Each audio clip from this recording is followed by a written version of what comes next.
ಕಾಂಗ್ರೆಸ್ನಲ್ಲೀಗ ಮತ್ತೆ ಪಟ್ಟದ ಆಟ, ಕೊಟ್ಟ ಮಾತಿನ ಕದನ ಭಾರಿ ಜೋರಾಗಿ ಸಾಗ್ತಾ ಇದೆ.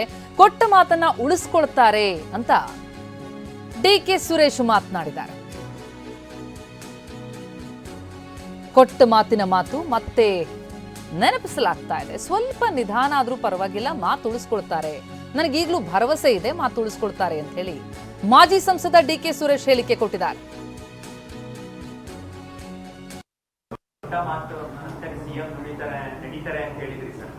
ಇವತ್ತು ನನಗೆ ಭರವಸೆ ಇದೆ, ನಿಧಾನ ಆದ್ರೂ ಕೂಡ ಕೊಟ್ಟ ಮಾತನ್ನ ಉಳಿಸ್ಕೊಳ್ತಾರೆ ಅಂತಕ್ಕಂಥ ಭರವಸೆ ನನಗಿದೆ. ಇವತ್ತು ನನಗೆ ಭರವಸೆ ಇದೆ, ನಿಧಾನ ಆದ್ರೂ ಕೂಡ ಕೊಟ್ಟ ಮಾತನ್ನ ಉಳಿಸ್ಕೊಳ್ತಾರೆ ಅಂತಕ್ಕಂಥ ಭರವಸೆ ನನಗಿದೆ. ಇವತ್ತು ನನಗೆ ಭರವಸೆ ಇದೆ, ನಿಧಾನ ಆದ್ರೂ ಕೂಡ ಕೊಟ್ಟ ಮಾತನ್ನ ಉಳಿಸ್ಕೊಳ್ತಾರೆ ಅಂತಕ್ಕಂಥ ಭರವಸೆ ನನಗಿದೆ. ಇವತ್ತು ನನಗೆ ಭರವಸೆ ಇದೆ, ನಿಧಾನ ಆದ್ರೂ ಕೂಡ ಕೊಟ್ಟ ಮಾತನ್ನ ಉಳಿಸ್ಕೊಳ್ತಾರೆ ಅಂತಕ್ಕಂಥ ಭರವಸೆ ನನಗಿದೆ. ತಮ್ಮ ಕೊಟ್ಟ ಮಾತನ್ನ ಉಳಿಸ್ಕೊಳ್ತಾರೆ ಎನ್ನುವಂತಹ ಮಾತನ್ನಾಡಿದ್ರೆ ಅಣ್ಣ ಎಲ್ಲದಕ್ಕೂ ಕಾಲವೇ ಉತ್ತರ ಕೊಡುತ್ತೆ ಅಂತಿದ್ದಾರೆ. ಡಿಸಿಎಂ ಡಿಕೆ ಶಿವಕುಮಾರ್ ಮಾತಿದು, ಎಲ್ಲದಕ್ಕೂ ಕಾಲವೇ ಉತ್ತರ ಕೊಡುತ್ತೆ, ನಾವೇನ್ ಮಾತನಾಡಿದ್ದೀವಿ ನಮಗ್ ಗೊತ್ತು ಅಂತ ಡಿಕೆ ಹೇಳಿದ್ದಾರೆ. ಏನ್ ಮಾತುಕತೆ ಆಗಿತ್ತು ಅನ್ನೋದು ನಮಗ್ ಗೊತ್ತು. ಇನ್ನು ಡಿಕೆ ಸುರೇಶ್ ಮಾತಿಗೆ ಮುಗುಳ್ನಕ್ಕೂ ಡಿಕೆಶಿ ಪ್ರತಿಕ್ರಿಯೆ ಕೊಟ್ಟು ದೆಹಲಿಯಲ್ಲಿ ಕೊಟ್ಟ ಮಾತನ್ನ ನೆನಪಿಸಿದ್ರು ಡಿಸಿಎಂ. ಇನ್ನೊಂದು ಸರ್, ಡಿಕೆ ಸುರೇಶ್ ಅವರು ಹೇಳಿದ್ದಾರೆ ಸರ್, ನಿಮಿಷ, ಡಿಕೆ ಸುರೇಶ್ ಅವರು ಹೇಳಿದ್ದಾರೆ ಸ್ವಲ್ಪ ನಿಧಾನ ಆದ್ರೂ ಪರವಾಗಿಲ್ಲ, ಸಿದ್ದರಾಮಯ್ಯ ಅವರು ಕೊಟ್ಟ ಮಾತು ಉಳಿಸ್ಕೋತಾರೆ ಅನ್ನೋ ಭರವಸೆ ಇದೆ ಅಂತ ಹೇಳಿದ್ದಾರೆ. ಮತ್ತೆ ನಾನು ಕಾಲ ಉತ್ತರ ಕೊಡ್ತದೆ ಅಂತ ಹೇಳಿದ್ದೀನಿ. ಈಗ ನಾವೇನು ಮಾತಾಡಿದ್ದೀವಿ ಅನ್ನೋದು ನಮ್ಗಳಿಗೆ ಮಾತ್ರ ಗೊತ್ತು ಅಂತ ಹೇಳಿದ್ದೀನಿ. ಮಾತಾಡೋಣ. ಪ್ರತಿ ಬಾರಿಯೂ ಕೂಡ ಕಾಲ ಉತ್ತರ ಕೊಡುತ್ತೆ ಅಂತ ತಾವು ಹೇಳ್ತೀರಿ, ಸುರೇಶ್ ಅವರು ಹೇಳ್ತಾರೆ. ಆ ಕಾಲ ಯಾವಾಗ ಬರುತ್ತೆ ಅಂತ ಟೈಮ್ ನೋಡ್ಬಿಟ್ಟು ಹೇಳ್ತೀನಿ. ಈಗ ಇನ್ನೊಂದು ಸರ್, ಡಿಕೆ ಸುರೇಶ್ ಅವರು ಹೇಳಿದ್ದಾರೆ ಸರ್, ನಿಮಿಷ, ಡಿಕೆ ಸುರೇಶ್ ಅವರು ಹೇಳಿದ್ದಾರೆ ಸ್ವಲ್ಪ ನಿಧಾನ ಆದ್ರೂ ಪರವಾಗಿಲ್ಲ, ಸಿದ್ದರಾಮಯ್ಯ ಅವರು ಕೊಟ್ಟ ಮಾತು ಉಳಿಸ್ಕೋತಾರೆ ಅನ್ನೋ ಭರವಸೆ ಇದೆ ಅಂತ ಹೇಳಿದ್ದಾರೆ. ಮತ್ತೆ ನಾನು ಕಾಲ ಉತ್ತರ ಕೊಡ್ತದೆ ಅಂತ ಹೇಳಿದ್ದೀನಿ.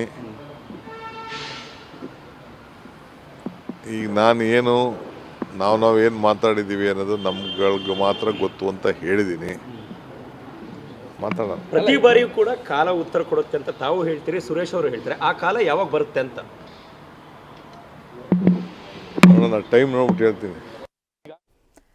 ನಾವು ಈ ಮಾತನ್ನ ಪದೇ ಪದೇ ಕೇಳ್ತಲೇ ಬಂದಿದ್ದೀವಿ. ಕೊಟ್ಟ ಮಾತು ಅಂತ ಅನ್ನೋದು ಈಗ ಅದೇ ಮತ್ತೆ ಪ್ರಸ್ತಾಪ ಆಗಿದೆ. ಮಾಜಿ ಸಂಸದ ಡಿಸಿಎಂ ಸಹೋದರ ಡಿಕೆ ಸುರೇಶ್ ಆಡಿದಂತಹ ಮಾತು, ಕೊಟ್ಟ ಮಾತನ್ನ ವಿಳಂಬವಾಗಿ ಆದ್ರೂ ಸರಿ ಈಡೇರಿಸ್ತಾರೆ ಎನ್ನುವಂತಹ ವಿಶ್ವಾಸ ಇದೆ ಅಂತಂದ್ರು.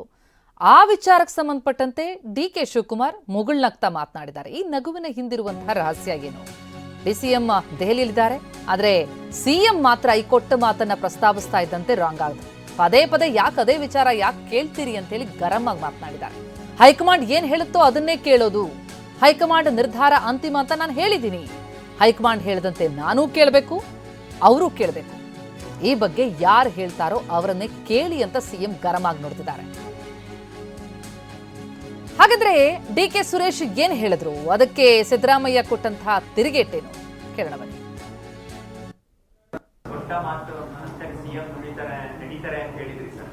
ಇವತ್ತು ನನಗೆ ಭರವಸೆ ಇದೆ, ನಿಧಾನ ಆದ್ರೂ ಕೂಡ ಕೊಟ್ಟ ಮಾತನ್ನ ಉಳಿಸ್ಕೊಳ್ತಾರೆ ಅಂತಕ್ಕಂಥ ಭರವಸೆ ನನಗಿದೆ. ಇವತ್ತು ನನಗೆ ಭರವಸೆ ಇದೆ, ನಿಧಾನ ಆದ್ರೂ ಕೂಡ ಕೊಟ್ಟ ಮಾತನ್ನ ಉಳಿಸ್ಕೊಳ್ತಾರೆ ಅಂತಕ್ಕಂಥ ಭರವಸೆ ನನಗಿದೆ. ಹೈಕಮಾಂಡ್ ಏನು ತೀರ್ಮಾನ ಮಾಡಿದ್ರೆ ಅದರಂತೆ ನಡ್ಕೊಳ್ಳೋದು, ನಾನು ನಡ್ಕೋಬೇಕು, ಡಿಕೆ ಶಿವಕುಮಾರ್ ನಡ್ಕೋಬೇಕು, ಹೈಕಮಾಂಡ್ಗೆ ಬಿಟ್ಟದ್ದು ವಿಚಾರ. ಅದು ಬಿಟ್ಟು ನೀವು ಪದೇ ಪದೇ ಹಾಕೊಂಡು ಇದನ್ನೇ ಕೇಳೋದು, ಬೇರೆ ಏನು ಕೇಳೋದಿಗೆ ಇಲ್ವಾ? ಅದು ಅವ್ರು ಮಾರ್ಗನೇ ಕೇಳಿ, ಯಾರು ಮಾತಾಡ್ತಾರೋ ಅವ್ರನ್ನ ಕೇಳಿ, ನನ್ಗೆ ಯಾಕೆ ಕೇಳಕ್ ಹೋಗ್ತೀರಿ? ನಾನು ಹೈಕಮಾಂಡು ಏನ್ ಹೇಳ್ತಾರೆ ಹಂಗೆ ಕೇಳೋದು. ಹೈಕಮಾಂಡ್ ಏನು ತೀರ್ಮಾನ ಮಾಡಿದ್ರೆ ಅದರಂತೆ ನಡ್ಕೊಳ್ಳೋದು, ನಾನು ನಡ್ಕೋಬೇಕು, ಡಿಕೆ ಶಿವಕುಮಾರ್ ನಡ್ಕೋಬೇಕು, ಹೈಕಮಾಂಡ್ಗೆ ಬಿಟ್ಟದ್ದು ವಿಚಾರ. ಅದು ಬಿಟ್ಟು ನೀವು ಪದೇ ಪದೇ ಹಾಕೊಂಡು ಇದನ್ನೇ ಕೇಳೋದು, ಬೇರೆ ಏನು ಕೇಳೋದಿಗೆ ಇಲ್ವಾ? ಅದು ಅವ್ರು ಮಾರ್ಗನೇ ಕೇಳಿ, ಯಾರು ಮಾತಾಡ್ತಾರೋ ಅವ್ರನ್ನ ಕೇಳಿ, ನನ್ಗೆ ಯಾಕೆ ಕೇಳಕ್ ಹೋಗ್ತೀರಿ? ನಾನು ಹೈಕಮಾಂಡು ಏನ್ ಹೇಳ್ತಾರೆ ಹಂಗೆ ಕೇಳೋದು. ಹೈಕಮಾಂಡ್ ಎಸ್ಸಿ ಬೆಳವಣಿಗೆ ಕುರಿತಂತೆ ಡೀಟೇಲ್ಸ್ ಪಡಿತಾ ಹೋಗೋಣ. ನಮ್ಮ ಪ್ರತಿನಿಧಿ ಪ್ರಸನ್ನ ಈಗ ಸಂಪರ್ಕದಲ್ಲಿದ್ದಾರೆ. ಪ್ರಸನ್ನ, ನಾವು ಕಳೆದ ಹಲವು ತಿಂಗಳಿಂದ ಈ ಕೊಟ್ಟ ಮಾತು ಅನ್ನೋ ವಿಚಾರವನ್ನ ಪದೇ ಪದೇ ಪ್ರಸ್ತಾಪ ಆಗ್ತಾ ಇರೋದನ್ನ ಗಮನಿಸ್ತಾ ಇದೀವಿ. ಇವತ್ತು ಕೂಡ ಮತ್ತದೇ ಪ್ರಸ್ತಾಪ ಆಗಿದೆ. ಡಿಕೆ ಬ್ರದರ್ಸ್ ಕೊಟ್ಟ ಮಾತಿನ ವಿಚಾರ ಆಡ್ತಾರೆ. ಆ ವಿಷಯ ಕೇಳಿದ್ರೆ ಸಾಕು ಸಿದ್ದರಾಮಯ್ಯ ಅವರು ಗರಂ ಆಗ್ತಾರೆ. ಹೈಕಮಾಂಡ್ ಹೇಳಿಕೆಗೆ ನಾನು ಬದ್ಧ ಅಂತಿದ್ದಾರೆ. ಹೈಕಮಾಂಡ್ ಯಾವಾಗ ಹಾಗಿದ್ರೆ ನಿರ್ಧಾರ ತೆಗೆದುಕೊಳ್ಳೋದು? ಪದೇ ಪದೇ ಕೊಟ್ಟ ಮಾತನ್ನ ಡಿಕೆ ಬ್ರದರ್ಸ್ ಪ್ರಸ್ತಾಪಿಸೋದು ಯಾಕೆ? ಈಗ ಆ ಸಮಯ ಬಂದಿದೆಯಾ? ಹಾಗಿದ್ರೆ ಕೊಟ್ಟ ಮಾತನ್ನ ಈಡೇರಿಸುವಂತಹ ಸಮಯ, ಈಗ ಪ್ರಸ್ತಾಪ ಆಗ್ತಾ ಇರುವಂತ ಈ ಬೆಳವಣಿಗೆ ಬಗ್ಗೆ ಏನ್ ಡೀಟೇಲ್ಸ್ ಇದೆ? ಪ್ರತಿಮಾ, ಅಸೂಯೆಗೆ ಉದಾಸೀನವೇ ಮದ್ದು ಅನ್ನುವಂತಹ ಗಾದೆ ಮಾತಿದೆ. ಆದ್ರೆ ಕಾಂಗ್ರೆಸ್ನ ಗೊಂದಲಗಳಿಗೆ ಉದಾಸೀನ ಮದ್ದಲ್ಲ. ಆದ್ರೆ ಕಾಂಗ್ರೆಸ್ ಹೈಕಮಾಂಡ್ ಮಾತ್ರ ಉದಾಸೀನ ಮಾಡ್ತಾ ಇರುವಂತದ್ದು ಕಾಂಗ್ರೆಸ್ನ ಗೊಂದಲಗಳು ಮತ್ತಷ್ಟು ತಾರಕಕ್ಕೆ ಏರೋ ರೀತಿಯಲ್ಲಿ ಮಾಡ್ತಾ ಇದೆ. ಒಂದು, ನವೆಂಬರ್ ತಿಂಗಳಲ್ಲಿ ಎಲ್ಲವೂ ಕೂಡ ಬದಲಾಗಬೇಕಾಗಿತ್ತು. ಅಂದುಕೊಂಡ ಪ್ರಕಾರ ಡಿ ಕೆ ಶಿವಕುಮಾರ್ ಮುಖ್ಯಮಂತ್ರಿ ಆಗಬೇಕಾಗಿತ್ತು. ಅವರ ಬೆಂಬಲಿಗ ಶಾಸಕರೆಲ್ಲರೂ ಕೂಡ ಸಂಭ್ರಮವನ್ನ ಪಡಬೇಕಾಗಿತ್ತು. ಆದ್ರೆ ಅದೆಲ್ಲವೂ ಕೂಡ ನಡೀತಾ ಇಲ್ಲ. ಇದೇ ಕಾರಣಕ್ಕೋಸ್ಕರ ಕೊಟ್ಟ ಮಾತನ್ನ ಪದೇ ಪದೇ ನೆನಪಿಸುವಂತಹ ಕೆಲಸವನ್ನ ಡಿ ಕೆ ಸುರೇಶ್ ಮಾಡ್ತಾ ಇದ್ದಾರೆ. ಡಿ ಕೆ ಶಿವಕುಮಾರ್ ದೆಹಲಿಯಲ್ಲಿ ತಮ್ಮ ಪ್ರಯತ್ನವನ್ನ ಮುಂದುವರಿಸಿದ್ದಾರೆ. ನಾಯಕತ್ವ ಬದಲಾವಣೆ ವಿಚಾರದಲ್ಲಿ ಉಳಿದ ಎಲ್ಲ ನಾಯಕರು ಮಾತನಾಡಿದ್ದಾಗಿದೆ ಎಕ್ಸೆಪ್ಟ್ ರಾಹುಲ್ ಗಾಂಧಿ. ರಾಹುಲ್ ಗಾಂಧಿ ಅವರ ಮನಸ್ಸಲ್ಲಿ ಏನಿದೆ, ನಾಯಕತ್ವ ಬದಲಾವಣೆ ವಿಚಾರಕ್ಕೆ ಸಂಬಂಧಪಟ್ಟ ಹಾಗೆ ಅವರು ಒಂದಷ್ಟು ತಂತ್ರಗಾರಿಕೆಯನ್ನು ಮಾಡಿಕೊಂಡಿದ್ದಾರೆ. ಈ ಬಗ್ಗೆ ಇದುವರೆಗೂ ಕೂಡ ಒಂದು ಬಹಿರಂಗವಾದಂತಹ ನಿಲುವು ಏನು ಅನ್ನುವಂಥದ್ದನ್ನ ಹೈಕಮಾಂಡ್ ಇದುವರೆಗೂ ಕೂಡ ಸ್ಪಷ್ಟಪಡಿಸಿಲ್ಲ. ಇದೇ ಕಾರಣಕ್ಕೋಸ್ಕರ ಹೇಳಿಕೆಗಳ ಮಹಾಪೂರ ಧಾರಾವಾಹಿಯ ರೀತಿಯಲ್ಲಿ, ಸರಣಿಯ ರೀತಿಯಲ್ಲಿ ಮುಂದುವರಿತಾ ಇದೆ. ಡಿ ಕೆ ಶಿವಕುಮಾರ್ ಮತ್ತು ಡಿ ಕೆ ಸುರೇಶ್ ಅವರು ಅಂದುಕೊಂಡ ಪ್ರಕಾರ ಯಾವುದು ನಡೀತಾ ಇಲ್ವೋ ಅದು ತಕ್ಷಣ ನಡಿಬೇಕು ಅನ್ನುವಂಥ ಒತ್ತಡವನ್ನ ಈ ಮೂಲಕ ಡಿ ಕೆ ಬ್ರದರ್ಸ್ ಮಾಡ್ತಾ ಇರುವಂತದ್ದು ಸ್ಪಷ್ಟವಾಗಿ ಗೊತ್ತಾಗ್ತಾ ಇದೆ. ದಿನದಿಂದ ದಿನಕ್ಕೆ ಬೇರೆ ಬೇರೆ ಬೆಳವಣಿಗೆಗಳ ಕಾರಣಕ್ಕೋಸ್ಕರ ಕಾಂಗ್ರೆಸ್ನಲ್ಲಿ ಆಗ್ತಾ ಇರುವಂತಹ ಬೆಳವಣಿಗೆಗಳು ಒಂದು ರೀತಿಯಲ್ಲಿ ಕಾಂಗ್ರೆಸ್ನ ಶಾಸಕರೇ ಬೇಸರಗೊಳ್ಳೋ ರೀತಿಯಲ್ಲಿ ಮಾಡ್ತಾ ಇದೆ. ಕಾಂಗ್ರೆಸ್ನಲ್ಲಿ ಒಂಥರ ಜಡತ್ವ ಬಂದು ಹೋಗಿದೆಯೇನೋ ಅನ್ನುವಂಥ ರೀತಿಯ ವಾತಾವರಣವನ್ನ, ಆ ರೀತಿಯ ಅಭಿಪ್ರಾಯವನ್ನ ಸ್ವತಃ ಶಾಸಕರು ವ್ಯಕ್ತಪಡಿಸ್ತಾ ಇದ್ದಾರೆ. ಜೊತೆಗೆ ಡಿ ಕೆ ಶಿವಕುಮಾರ್ ಅವರ ಲೆಕ್ಕಾಚಾರದ ಪ್ರಕಾರ ನಾಯಕತ್ವ ಬದಲಾವಣೆ ಇನ್ನೂ ಕೂಡ ಆಗ್ತಾ ಇಲ್ಲ ಅನ್ನುವಂಥದ್ದು ದಿನಗಳು ಕಳೆದು ಹೋಗ್ತಾ ಇದೆ. ಮುಂದೆ ಬೇರೆ ಬೇರೆ ತಿರುವುಗಳನ್ನ ಪಡೆದುಕೊಳ್ಬಹುದು. ಪಂಚರಾಜ್ಯಗಳ ಚುನಾವಣೆ ಬರುತ್ತೆ, ಸ್ಥಳೀಯ ಸಂಸ್ಥೆಗಳ ಚುನಾವಣೆ ಬರುತ್ತೆ, ಗ್ರೇಟರ್ ಬೆಂಗಳೂರು ಅಥಾರಿಟಿಯ ಚುನಾವಣೆ ಬರುತ್ತೆ. ಈ ಸಂದರ್ಭದಲ್ಲಿ ನಾಯಕತ್ವ ಬದಲಾವಣೆಯನ್ನ ಮಾಡೋದಕ್ಕೆ ಸಾಧ್ಯನಾ? ಈ ರೀತಿಯ ಪ್ರಶ್ನೆಗಳು ಮೂಡ್ತಾ ಇದ್ದಾವೆ. ಇದೇ ಕಾರಣಕ್ಕೋಸ್ಕರ ಒತ್ತಡ ಹಾಕುವಂತ ಕೆಲಸವನ್ನ ಡಿ ಕೆ ಸುರೇಶ್ ಮತ್ತು ಡಿ ಕೆ ಶಿವಕುಮಾರ್ ಇಬ್ರು ಕೂಡ ಮಾಡ್ತಾ ಇದ್ದಾರೆ. ಡಿ ಕೆ ಶಿವಕುಮಾರ್ ದೆಹಲಿಯಲ್ಲಿ ಕೂತು ತಮ್ಮ ತಂತ್ರಗಾರಿಕೆಯನ್ನ ಮಾಡ್ತಾ ಇದ್ರೆ, ಮುಖ್ಯಮಂತ್ರಿಗಳಿಗೆ ಏನು ಮಾತನ್ನ ಕೊಟ್ಟಿದ್ರು, ಅಧಿಕಾರ ಹಂಚಿಕೆ ಸೂತ್ರಕ್ಕೆ ಸಂಬಂಧಪಟ್ಟಾಗೆ ಹೈಕಮಾಂಡ್ನ ನಾಯಕರ ಮುಂದೆ ಏನು ಮಾತುಕತೆ 2023ರಲ್ಲಿ ಆಗಿತ್ತು ಅದನ್ನ ಪದೇ ಪದೇ ನೆನಪಿಸುವಂತ ಕೆಲಸವನ್ನ ಡಿ ಕೆ ಸುರೇಶ್ ಅವರು ಮಾಡ್ತಿದ್ದಾರೆ. ಇವತ್ತು ಕೂಡ ಡಿ ಕೆ ಸುರೇಶ್ ಅವರು ಮತ್ತೆ ಸ್ಪಷ್ಟವಾದಂತಹ ಮಾತುಗಳಲ್ಲಿ ಹೇಳಿದ್ರು, ನಿಧಾನವಾಗಿ ಎದುರು ಆಗಬಹುದು, ಆದ್ರೆ ಸಿದ್ದರಾಮಯ್ಯನವರು ಕೊಟ್ಟ ಮಾತನ್ನ, ಕೊಟ್ಟ ಭರವಸೆಯನ್ನ ಉಳಿಸ್ಕೊಳ್ತಾರೆ ಅನ್ನುವಂತ ವಿಶ್ವಾಸ ನನಗಿದೆ ಅನ್ನುವಂತ ಮಾತನ್ನ ಹೇಳ್ತಿದ್ದಾರೆ. ಡಿ ಕೆ ಶಿವಕುಮಾರ್ ಮತ್ತು ಡಿ ಕೆ ಸುರೇಶ್ ಅವರ ಲೆಕ್ಕಾಚಾರ ಅಂದ್ರೆ ಮುಖ್ಯಮಂತ್ರಿಗಳು ಒಂದು ಸ್ಮೂತ್ ಟ್ರಾನ್ಸ್ಫರ್ ಅನ್ನ ಮಾಡಲಿ ಅನ್ನುವಂಥದ್ದು.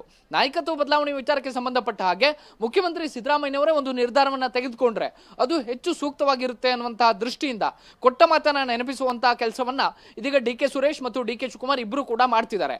ಆದ್ರೆ ಇದಕ್ಕೆ ಎಷ್ಟರ ಮಟ್ಟಿಗೆ ಮುಖ್ಯಮಂತ್ರಿಗಳಿಂದ ಸ್ಪಂದನೆ ಸಿಗ್ತಾ ಇದೆ? ಖಂಡಿತವಾಗಿಯೂ ಅವರ ಲೆಕ್ಕಾಚಾರಗಳೇನು ಇದೆಲ್ಲವೂ ಕೂಡ ವಿರುದ್ಧ ದಿಕ್ಕಲ್ಲಿ ಹೋಗ್ತಾ ಇದೆ. ಸಿಎಂ ಸಿದ್ದರಾಮಯ್ಯನವರಿಗೆ ಈ ಪ್ರಶ್ನೆಗಳನ್ನ ಕೇಳಿದ್ರೆ ಹೈಕಮಾಂಡ್ನ ಕಡೆ ಬೆರಳು ತೋರಿಸ್ತಾರೆ. ಹೈಕಮಾಂಡ್ನ ನಾಯಕರು ಈ ವಿಚಾರ ಚರ್ಚೆಗೆ ಬರೋದು ಬೇಡ ಅನ್ನುವಂತ ರೀತಿಯ ಆಲೋಚನೆಯಲ್ಲಿ ಇದ್ದಂತೆ ಕಾಣಿಸ್ತಾ ಇದೆ. ಹೈಕಮಾಂಡ್ನ ನಾಯಕರು ಅಂದ್ರೆ ಯಾರು? ಕೇವಲ ಖರ್ಗೆ ಅವರು ಮಾತ್ರ ಈ ನಿರ್ಧಾರ ತೆಗೆದುಕೊಳ್ಳೋದಕ್ಕೆ ಸಾಧ್ಯನಾ? ಖಂಡಿತವಾಗಿಯೂ ಕೂಡ ಇಲ್ಲ. ಕೆ ಸಿ ವೇಣುಗೋಪಾಲ್, ಮಲ್ಲಿಕಾರ್ಜುನ್ ಖರ್ಗೆ ಅವರನ್ನ ಹೊರತುಪಡಿಸಿ ರಾಹುಲ್ ಗಾಂಧಿ ಅವರು ನಿರ್ಧಾರವನ್ನ ತೆಗೆದುಕೊಳ್ಬೇಕಾಗಿದೆ.